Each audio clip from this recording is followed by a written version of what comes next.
नमस्कार दोस्तों, आप सबों को दुर्गा पूजा, नवरात्रि, कुल्लू दशहरा, मैसूर दशहरा, मुंबई गुल्लू और बाथुकम्मा की हार्दिक हार्दिक शुभकामनाएं। इस फेस्टिव सीजन में हम सब सेलिब्रेशन के मूड में होते हैं, पर इसके साथ अगर कुछ खुशखबरी जुड़ जाए तो हमारा सेलिब्रेशन डबल हो जाता है। लास्ट 2 साल से कोविड पैंडेमिक के कारण हम इस फेस्टिव सीजन को उतना एंजॉय नहीं कर पाए थे, लेकिन इस साल कोविड पैंडेमिक कम होने की वजह से हम इस फेस्टिव सीजन का बेसब्री से इंतजार कर रहे थे। तभी एक न्यूज़ आता है। Festival has been bestowed with an international honor. The festival of Durga Puja in Kolkata.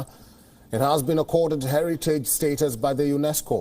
इस बात से हमें जितना प्राउड फील होता है, उतना ही एक प्रश्न माइंड में आता है, आखिरकार ये हुआ कैसे? आज इस वीडियो के माध्यम से हम इन प्रश्नों का उत्तर खोजने की कोशिश करेंगे कि दुर्गा पूजा है क्या, क्यों हम दुर्गा पूजा से इतना इमोशनली अटैच्ड हैं, कैसे इस रीजनल फेस्टिवल को यूनेस्को तक पहुंचाया गया, क्यों यूनेस्को ने दुर्गा पूजा को intangible cultural heritage of humanity का ताज दिया और इस टाइटल का कॉन्सिक्वेंसेस क्या हो सकता है। चलिए अब हम ये समझने की कोशिश करते हैं कि दुर्गा पूजा है क्या। माँ दुर्गा हिंदू धर्म में प्राचीन देवी है जो शांति और समृद्धि का प्रतीक है। रामायण के बंगाली मैन्युस्क्रिप्ट जो 15th सेंचुरी में कीर्ति वासा ने रचना की थी, उसके अनुसार श्री राम जब रावण का वध करने जा रहे थे, उससे पहले उन्होंने माँ दुर्गा की पूजा की और इसीलिए दुर्गा पूजा के अंतिम दिन जब माँ दुर्गा का विसर्जन किया जाता है, तब पूरे भारतवर्ष में विजयदशमी मनाई जाती है और रावण के पुतले को जलाया जाता है और इसीलिए माँ दुर्गा को बुराई पर अच्छाई की जीत का प्रतीक माना जाता है। अब ये प्रश्न मन में आता है कि ये तो एक साधारण पूजा है, फिर क्यों हम दुर्गा पूजा के साथ इतना इमोशनली अटैच्ड हैं? दुर्गा पूजा एक एनुअल फेस्टिवल है जो मोस्ट नोटेबली कोलकाता और ईस्टर्न पार्ट्स ऑफ इंडिया में अक्टूबर के महीने में मनाई जाती है। दुर्गा पूजा से कुछ दिनों पहले मूर्तिकार गंगा के पावन मिट्टी को लाकर माँ दुर्गा की प्रतिमा बनाना शुरू करते हैं। दुर्गा पूजा महालय के दिन प्रारंभ होती है जब मूर्तिकार मिट्टी की मूर्ति पर माँ दुर्गा के नेत्रों को चित्रित कर उस मिट्टी के मूर्ति का प्राणार्पण करती है और ये फेस्टिवल 10th डे को समाप्त होती है जब माँ दुर्गा की प्रतिमा को उसी गंगा नदी में विसर्जित किया जाता है जहां से माँ दुर्गा की प्रतिमा बनाने के लिए मिट्टी लाई गई थी। इसीलिए ये फेस्टिवल होम कमिंग या seasonal return to one's root को सिंबलाइज करती है और यही कारण है कि हम जहां कहीं भी रहें इस फेस्टिव सीजन के दौरान हम अपने नेटिव प्लेस में जाना चाहते हैं और अपनों के साथ ये फेस्टिवल्स मनाना चाहते हैं और इसीलिए हम इस फेस्टिवल्स के साथ इतना ज्यादा इमोशनली अटैच्ड। चलिए अब ये समझने की कोशिश करते हैं कि इस छोटे से रीजनल फेस्टिवल को यूनेस्को तक कैसे पहुंचाया गया। जैसे कि हम सब जानते हैं कि माँ दुर्गा फेमिनिन स्ट्रेंथ का प्रतीक है और ये कहना अनुचित नहीं होगा कि माँ दुर्गा ने एक और दुर्गा का चयन किया अपने इस विशाल उत्सव को विश्व की पृष्ठभूमि पर चित्रित करने के लिए और इस दुर्गा का नाम द्रौपदी गुहा ठाकुरता है।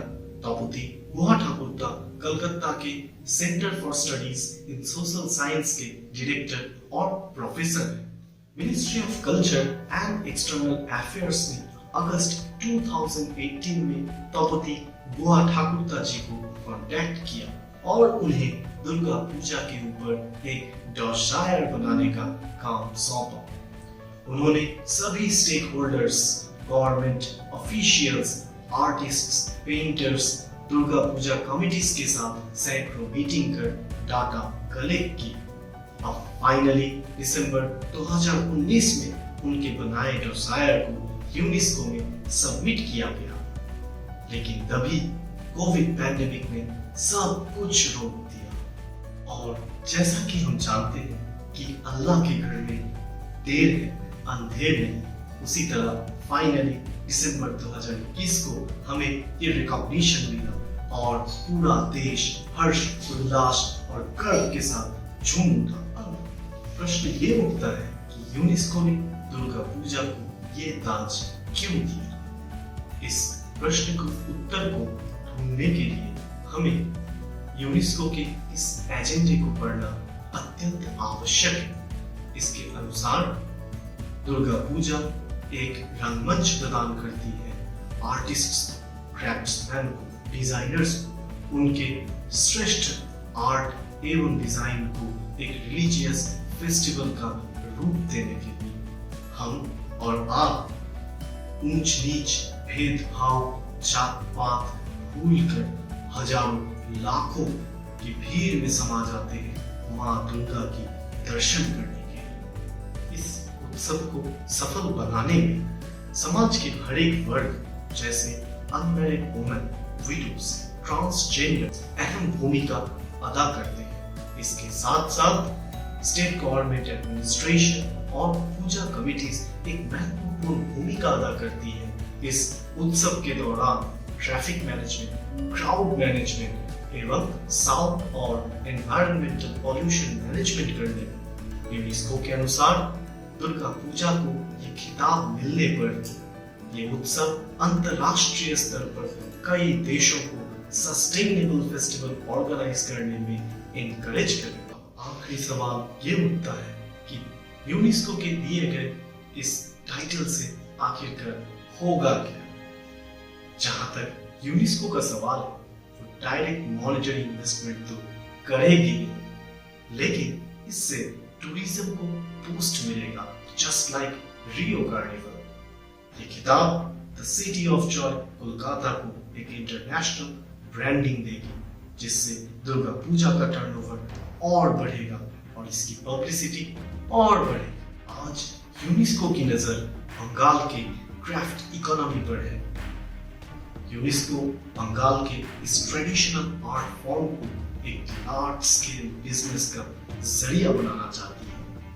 आज दुर्गा पूजा अपने आप में एक इंडस्ट्री है। इस इंडस्ट्री में हजारों लाखों माइक्रो एवं स्मॉल अनऑर्गेनाइज्ड सेक्टर जुड़े हुए हैं। इस टाइटल से जहां बंगाल को कल्चरल रिकॉग्निशन मिलेगा, वहीं बंगाल के इस अनऑर्गेनाइज्ड सेक्टर को भी बेनिफिट मिलेगा। अब ये डिपेंड करता है हमारे देश की गवर्नमेंट, टूरिज्म डिपार्टमेंट और स्टेक होल्डर्स पर कि वो इस अटेंशन और रिकॉग्निशन का कहां तक लाभ उठा पाए। आज आप सबों से मेरा ये रिक्वेस्ट है कि इस वीडियो को अधिक से अधिक शेयर करें, ताकि ये हमारे देश के हर एक जनता, हर एक गवर्नमेंट ऑफिशियल, हर एक स्टेक होल्डर और हर एक ब्यूरोक्रेट्स को मदद मिल पाए। जय हिंद।